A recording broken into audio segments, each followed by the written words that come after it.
This is Amplify You, the podcast about you discovering your message and broadcasting it to the world. If you're a coach, author, or speaker, you'll want to tune in. If you're looking for the best return on your time investment to get your message out to the world in a bigger way, we're giving you full access and behind the scenes look of how we're running our podcast, how our clients have found success, and what you can do to launch your podcast today. The world needs your message. I'm Michelle Abraham, the host. Join my family as we unleash your unique genius and find the connections you need to launch your adventure today. Join us and let's get amplified. Welcome, Amplify You families. Michelle Abraham here, your host. And today I am delighted to bring you an amazing guest. We're doing a behind the mic interview with Candy Motzek. So Candy, oh my gosh, she is the host of She Coaches Coaches podcast. She is a coach herself. She is an entrepreneur, an author, and she is the coach for coaches herself. So I love saying that, the coach for coaches. So she believes that coaching can transform lives. She helps get coaches stuck and unstuck. You don't help coaches get stuck. You help them get unstuck, unstuck and feel more confident so they can play a bigger game in this world. I love it because you're helping them sign contracts with clients and create more meaningful success. And you're a recovering corporate executive and engineer, which is amazing. So you combine the practical strategy and mindset, which is a very calming and unique approach in the coaching world, which I love that about you, Candy. So welcome to Amplify You. We're so excited to dive in with you today. Oh, thank you so much for having me. I've known you for a couple of months now, and I just always enjoy talking to you. So I'm really honored to be on your podcast. Oh, well, thank you. Likewise. I'm loving getting to know you too. And I think this is just such a cool podcast that you've put together. So how long has your podcast been alive for now? So it is now on episode 17. So it is almost 4 months. It's like I'm over that hump. It's great. Yeah. Now you're into the groove of it. So what inspired you to create a podcast that's helping other coaches? Because sometimes I gotta say, it's a funny thing, right? Because sometimes people think like, well, why would you want to help the people that are going to be your competition? But I know you've got a good angle on this. And so, I got to apologize to begin with. The name of my podcast sounds so great, and then when you start to talk about it, it's a real tongue twister. So She Coaches Coaches, I'm a coach for coaches. It's like all the coaches in the world, right? So well, at least we know what you do. It's literal. Yeah, exactly. So why coaches? It's because coaches love to help people, and then they forget about themselves, and they forget that they need to be coached. To be a good coach, you always have to be growing, and you always have to be just kind of giving yourself that gift of compassion and seeing your own blind spots, so then that not only are you happier and more fulfilled, which means that you're an example for the people that you're involved with, but you can help them even better. So I think that's why for me. Yeah, I love that. Yeah, because like I said before, it's an unusual thing to think of like coaching like other coaches that are doing similar out there, but it's actually the perfect thing because you've had an experience, starting and having a successful coaching practice. So now it makes perfect sense to go back and help those coaches that are struggling. And like you said, it's like kind of like why I help podcasters, because they're out there helping the world in a bigger way. And so by helping them, then I help make a bigger impact in the world. So I think we share that commonality, Candy, with why we do what we do, because it's making such a big impact in the things that we do. So what have you noticed with working with coaches? Are they more likely to hire a coach to help them, or do coaches tend to try to like DIY it? Oh, coaches are usually DIYers. They probably have a library full of self-help books, and they talk all the coach lingo all the time. And then they forget that they could use a coach too. And so often when a new coach gets on the call with me, I say, so, how's it going? And they say, oh, I love coaching. And then we talk about it and they go, I've never actually had a coach myself. And when they get their own coach, whether it's me or another coach, then when they see that change in their life, It just makes it so much easier to grow their own practice, because now they're really, they're speaking from the heart. Like, I made this change in my life, and that means that I can help you make it too. Right. And I guess they see the value too, and like the value you're bringing to helping them in their business. And now they can now bring that value to their clients in their situations too. I guess that they can see the ripple effect, I guess. Yeah, for sure. That's awesome. So I love that coaching coaches. We all need coaches. I know for myself, my business really grew when I hired a coach. And so, and now that I have many coaches, it just keeps growing. So do you suggest that coaches get a coach right at the beginning of their business? Or is this something that they should try to do it themselves for a little while? First, get stuck, and then hire a coach? I think everybody needs a coach. And I think we're getting to that point in the world where people will have more than one coach. So, think about 10, 15 years ago, nobody had a personal trainer, or only very well-to-do people had personal trainers. But now, when you want to go to the gym, you might have a nutritionist to help you eat better. You probably have a personal trainer to help you lift better. Mm-hmm. You may have a yoga instructor that you go to for your flexibility and your mobility. Like, we just take it for granted that we have all these experts in our lives around our physical health. So that's what coaches are going to be ready to do. Have a business coach, have a life coach, have a nutrition coach. I think that we're going to be seeing a place where people have multiple coaches, and not. The more support we get, the better we are. Yeah, and it doesn't seem like a taboo thing. Like, it's not like you've gone down a hole, you've gotten stuck, or having a coach is like the preventative measure, I feel like, not the reactive measure once you need to go to therapy or something, right? Like, having a coach is like that support, like you said. And I remember an interesting, somebody told me the other day, not the other day, it was in the last couple of years, I can't remember who said it, but they asked, like, do you know how many coaches Anthony Hopkins has, like the famous actor? Everyone's like, oh, probably none. He's got it all figured out, right? He's a millionaire. He has 9 coaches coaching him. And just what you said, like, on every aspect of, like, from nutrition to voice to acting to camera to whatever it is, but he has 9 coaches working with him on a regular basis. And I was like, that's an interesting clue to, not like hiring a coach that's so valuable, but not just one coach, but in so many different areas of your life. Like you said, it's amazing.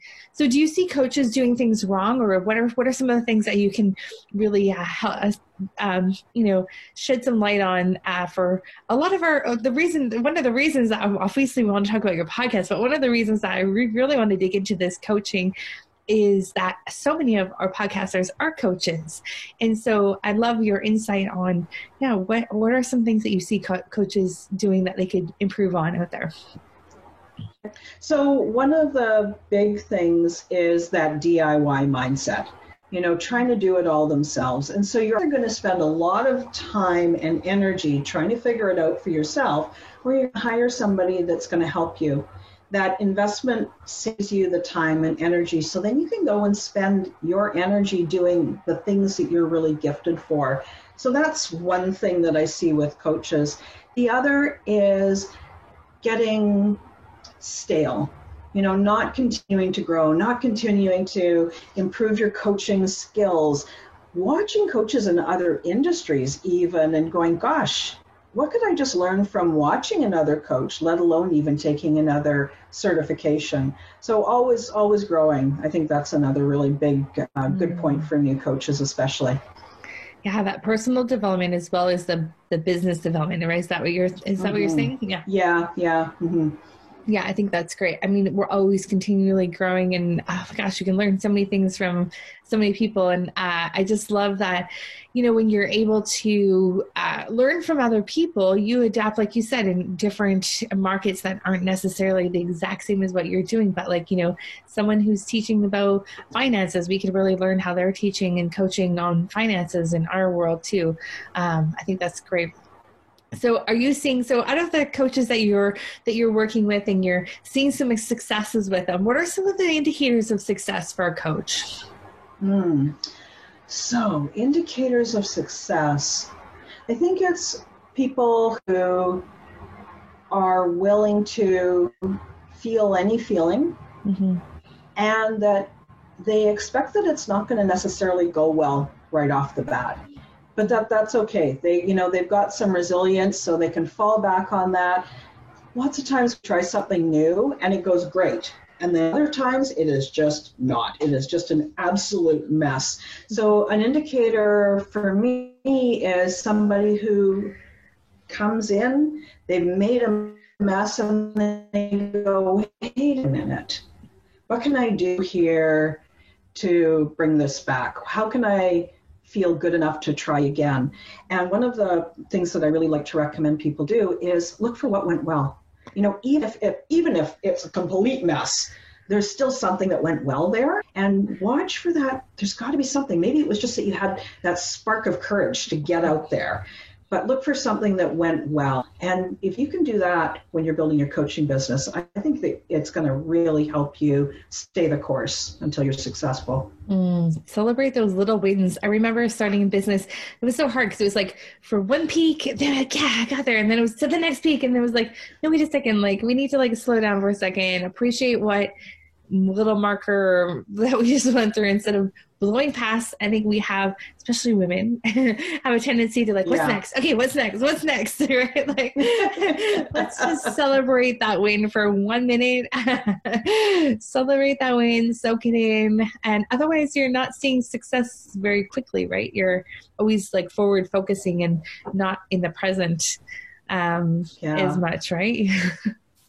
Oh, totally. And the coach that I work with, she is always reminding me that, you set a goal, but 99.9% of your time, you're moving towards the goal. You're not actually there. So you better enjoy it, that 99.9% of the time. Like, enjoy the entire process, not just that 1 second when you finally, made that money goal or created that listener goal or whatever. And so that just kind of reminds me I'm here and I get to do something that I love to do. So I better choose to enjoy all of it. Yeah, I love that. It's not about the destination. It's about the journey along the way, because we spend so much time in that journey too, but we're always rushed to the destination. I love that. Yeah. That's great. Now for your podcast, when people come and listen to your podcast, what kind of things can they expect to learn from your show? Okay, so I like to have this blend of real practical strategy. I kind of call it like boots on the ground, practical life. This is matter of fact, the way we do things. And I also like to blend in the mindset. So I want people to know how to actually practically work with mindset to make it work for them. It's one of those terms that sounds real airy-fairy, mindset. Like, what is that, right? But then when you actually know, oh, okay, let me look at exactly what my thoughts are, and let me understand how I feel when I think those thoughts. Now I've got more power. And if you can do that, then you've got so much more available to you in so many areas. So I think that's the thing, is it's a combination between, boots on the ground strategy, practical, nothing fancy, it works, and then the mindset. How to actually work your mindset. That's great. So practical information, which is great because they can take that and use that in their own business. And that comes, I think, the practical. I love your mix between practical and strategy and implementation and mindset. And your past as an engineer. So how does that work into play as you as a coach now? Oh, yeah. So that's the recovering engineer part of me. So it's funny because I figured out that what I like to do is I like to codify things. I don't know if that's a real word, but that's what I do. So I'll look at something and I'll go, oh, well, you need to have 5 steps to do that. And then I create my little steps. And so I like to make like little, I can almost call them drawings. They're not art. They're like drawings about step number 1, do this. Step number 2, do that. And I'm sure that that's that old historical engineer just kind of rearing its head on me again. And creating a framework, right? But that's great. That's awesome. It's like a pathway for your clients to, do you use that for your clients to follow, or is that for yourself to follow? For everybody. And I'm forever making frameworks. I've got a couple of main ones, but then even within those, I make little frameworks. It helps people know when they've made that next step on the path. It's like, oh, okay, I'm now at step number 3, and they know they're making progress, right? That's awesome. So do you have one for new coaches out there? I do. I have something, it's got a very, very fancy name. It's called the 5 C's for new coaches. And so there's 5 steps, 5 pillars, and they all work in a cycle. Do you want me to tell you a little bit about it? Sure, yeah, I'd love to hear some. Okay, so the first step is about clarity and like really knowing what you want. The next one, we move on to courage, because nothing happens without that little burst of courage. Compassion, and in this case, it's compassion for yourself and that you're growing. And then celebrate. Celebrate is that, so what's going well here? What's working? And finally, confidence. And we so often think that confidence happens like early in the game and we wait for confidence, but confidence only happens after we've had the courage to do something. And then eventually we get confident. So that's my 5 C's little framework for new coaches. Yeah. I love that, because you can work that little framework over and over again, because you get clear, you have the courage, you give yourself a break if you didn't do it right the first time, you celebrate that little win, that gives you more confidence, and then you do it again. It's like you keep doing the 5 C's over and over until you get better and better. I like that. Yeah. That's really great. And it's so nice to have something that's like alliteration that you can or a framework or something that you can easily understand and easily maneuver. It's something I'm trying to create in my business too, where it's a framework that makes people go from A to Z in an easier, systematized way. My brain does not work like an engineer, though. It is way too creative, and it's not. So it's harder to get those systems into my brain. But you have the creativity. The creativity is a gift to have, I'll tell you.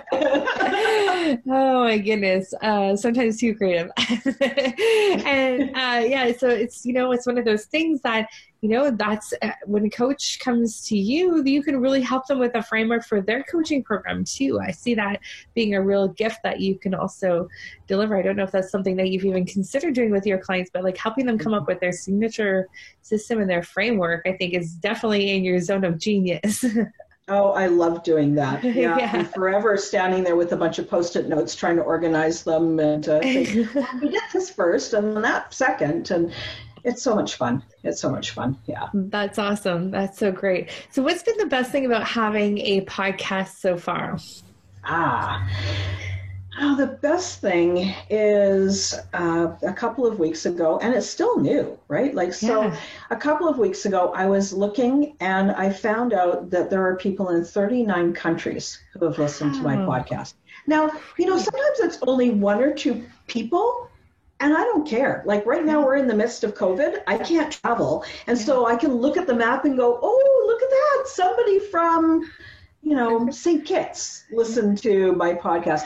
I think that's the best thing, is I get that feeling like I'm still connected with the world. Yeah. And so for me, that's pretty cool. That's really cool. Especially we can see the numbers too, where you're an international, right? Person, right? And it's funny. Someone said this to me the other day, since COVID, they've had to rechange their business from a local business to a global business. And it's it's great. We can now work globally with people all over the world. So amazing.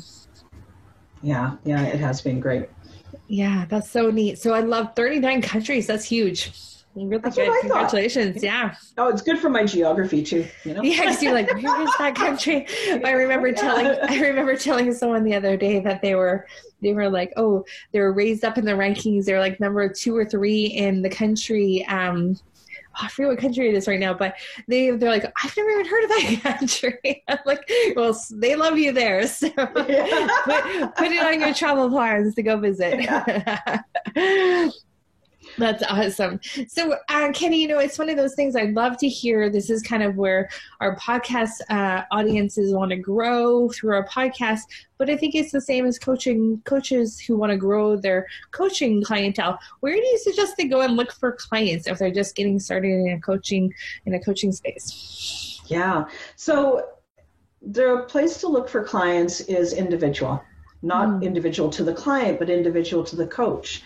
It's really about going where those people are. And now I'm not talking that you have to get super, super detailed on that, ideal client avatar that often entrepreneurs create.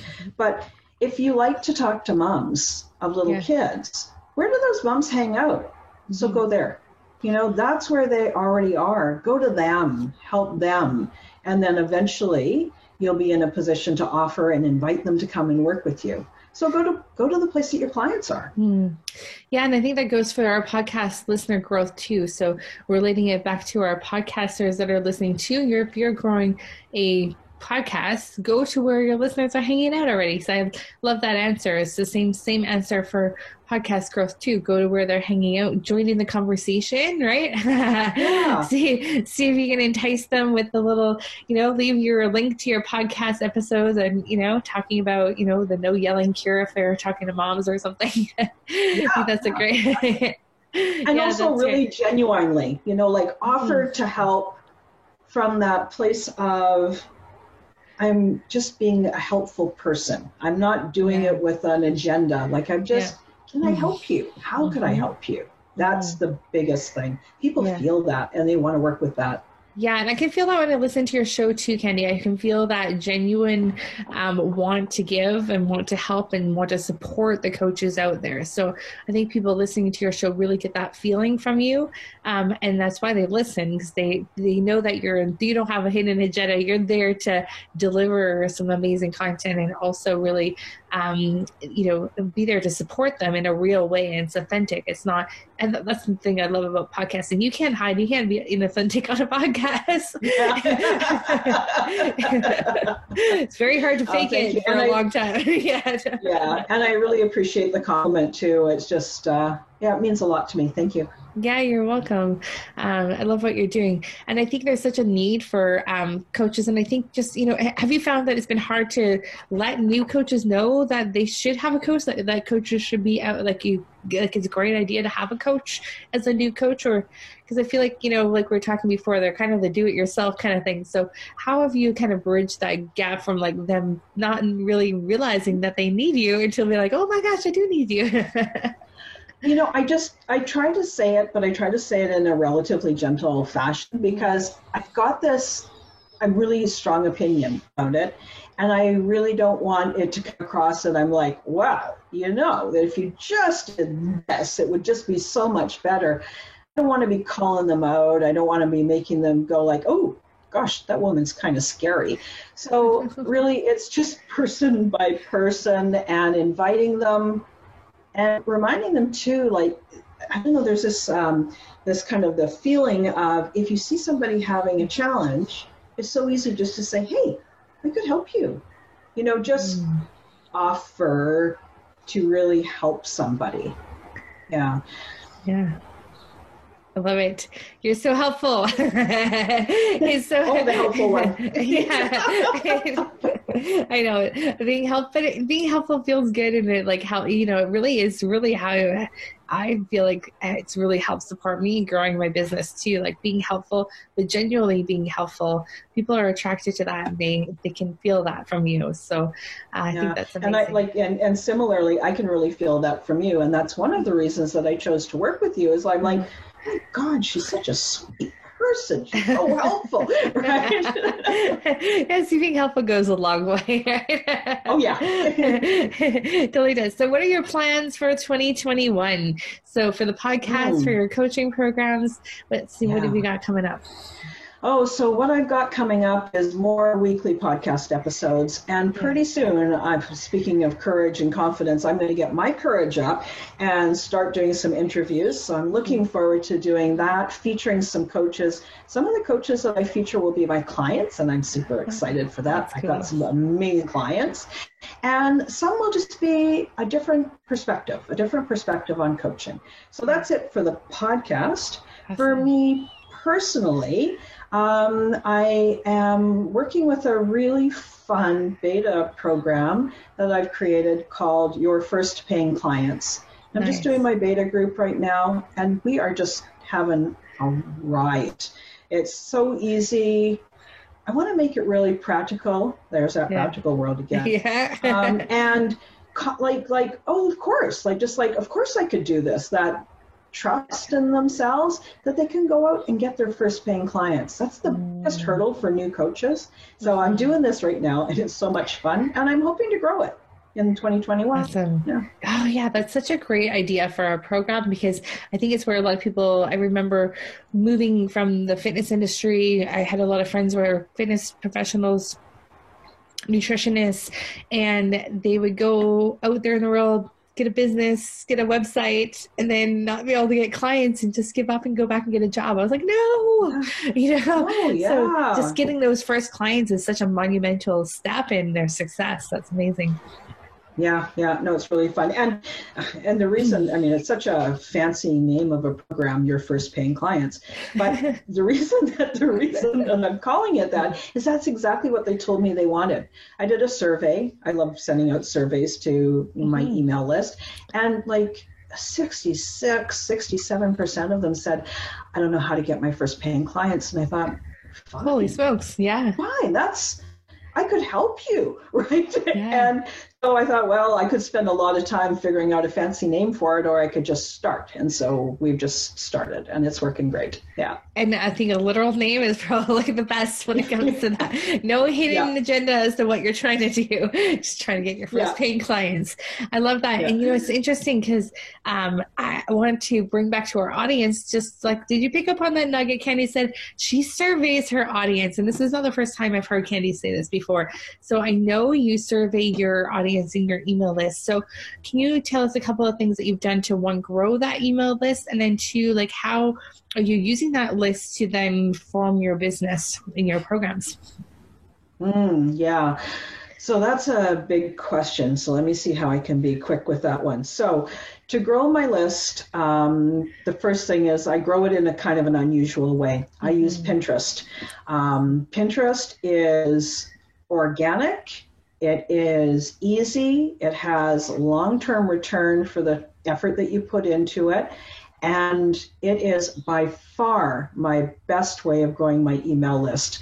So that's on the growing the email list. I talk to my email list every single week. I send them an email. I try to keep it kind of chatty and stuff every single week. I always want to tell them about my new podcast, especially since it's really going along good. And what was the other question? I forgot the other question. That was it. So how is doing that? How is growing your email list and then nurturing them, and then now you're surveying them to find out what are they interested in? Is that the main idea for surveying them, or are you surveying them about other things? So I have done surveys in a couple of ways. So the first way is just a one-line email to everybody and just say, tell me what's going on with you. I just want to know, not necessarily even around business. What's one of the biggest challenges that you're working with right now? And you'd be surprised the number of people that come back and tell you what's going on. So that's one way. And then the second way is with a true survey. I use SurveyMonkey. I just pull it together. I send out the link, and I offered prizes, and that was really fun. I did a live draw for a prize on, I think it was on Facebook Live that I did it. This was a couple of months ago now. But, I just said, hey, if you want to enter in a draw, give me your email address, share it with a friend. And that helped grow my list as well, of course.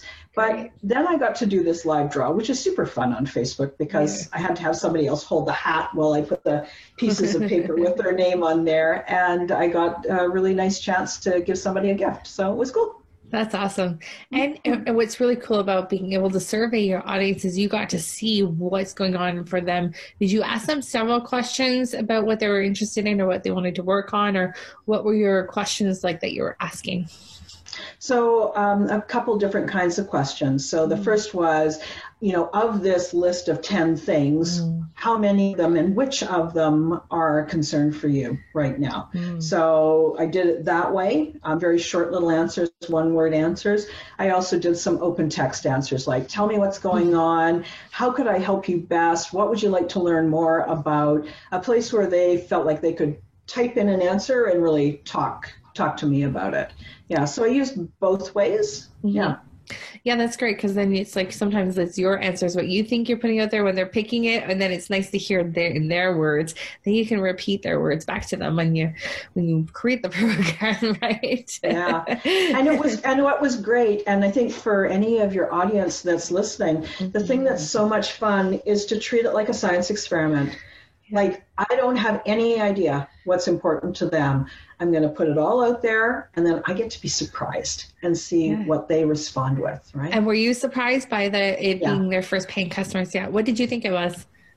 I thought that it would be creating a business as opposed to your first paying customers. And the other, the second one that it was really high is they don't know what to do. And I think that, any entrepreneurs who are serving one-on-one clients, you may find that a lot. Like they don't know what to do next. They don't know what to do tomorrow or the day after. And so they felt really overwhelmed. Like, so what do I do first? What do I do tomorrow? And I learned a lot from that for sure. Yeah, I remember my sister-in-law, my ex-sister-in-law telling me one time when she gotten all set up as a counselor, a life coach. She got this office, she'd rented it, and she got her laptop together. She set up there and sat there, and there was like, now what? She didn't have a clue what she's like. She's in business, but she didn't know what actually to do to create business, to bring people in. Yeah, she said it was really interesting. Her just like epiphany of like, oh, well, I did all the things to get here to open a business, but now what? And you really feel virtuous when you're setting it up. You feel like, oh yeah, this is great. And all of that doesn't actually bring you any clients, and it doesn't bring you any money. And a lot of people have that big gulp moment. For sure. Right. Yeah. So interesting. I know we're losing time on you right now because we're so valuable. I want to keep mindful of your time, but I want to just bring it back to Pinterest for a second. Now, this is something we haven't talked about on this podcast before. Can you dive a little bit more into like, what exactly are you doing on Pinterest, and how is that leading to people opting into your email list? Okay, so I have a couple of different types of freebies, and my favorite freebie right now is free membership. So people sign up, they can go in and see a whole bunch of PDFs and videos and all kinds of free ways that I help new coaches. But what I do is, again, it's this mindset of a science experiment. I create 5 to 10 pins, different colors, different graphics, different titles, and then I post them. And I post them on a cycle, and then I post them again or share them again, and then it's up to the people to decide which one attracts them the most. Well, when I find out that they like that one with a square that's got some pink in it, well, then I take that information and the next set of pins and make sure to use that as well. So they show me what they need. I use their information to create the next pins. So it is, like I said, a science experiment. You just got to be open to try things and see what the people like and what they sign up for. Yeah. That's fascinating. I love that you're getting so many opt-ins from Pinterest, because that's something we haven't explored yet, and which we're going to dive into more later. I think we're going to create a training around that. I think that'd be Sounds really cool. Good. Yeah. So that is awesome. I'm excited to do some exploring on Pinterest, and I know Pinterest could probably really help podcast listeners too, just exposure for the show as well. Do you think? Very much, because you can do static pins, which is just like a graphic. You can also do little mini videos. And so animated pins are big, and like the audiograms that your listeners would get for their podcast, they can post those on Pinterest as well. And they're very well received. Cool. Yeah. Pinterest is this whole other world I've never dived into, but what I understand about it is that it is more of a search engine, and it is more rather than the social aspect. So it is really good at showing you the analytics and showing you what's working, what's not, so then you can adjust and pivot, like you said. Yeah, you're right. Yeah, exactly. That's awesome. Cool. I can't wait to dive into Pinterest. And Candy, thank you so much for being with us today. I'm super excited to have had you on our show, learn more about your show, learn how things are going and how you're helping coaches change the world out there. And so guys, make sure you check out Candy's show. Go give her some love and a review on her show. It's She Coaches Coaches. So make sure you go head over there and find out more about it. And Candy, anything else? Where else can they find out more information about you? So yes, like you said, go and listen to my podcast. I would love to hear any comments that you've got. And another way of getting a hold of me is through my free resource library. And to get that, you go to my website. It's stepintosuccessnow.com/pages/free. So a little bit of a long name, but awesome. Just the way it sounds. Yeah. We'll make sure we put that into the show notes too, so it's clickable. Awesome. Well, thank you so much, Candy, for being here with us. It's been a pleasure to have you, and I'm excited to see where we're 6-7 months down the road again, how your show is doing and all the traffic you're getting from Pinterest. Thanks so much again for having me. I really enjoyed talking to you today. You're welcome. Thanks, Candy. Take care. Thanks. All right, Amplify You family out there. Thanks again for joining us this week. Stay tuned again. We'll be back next week. And until then, go out there, amplify your light, and be the light the world needs right now. See you next week.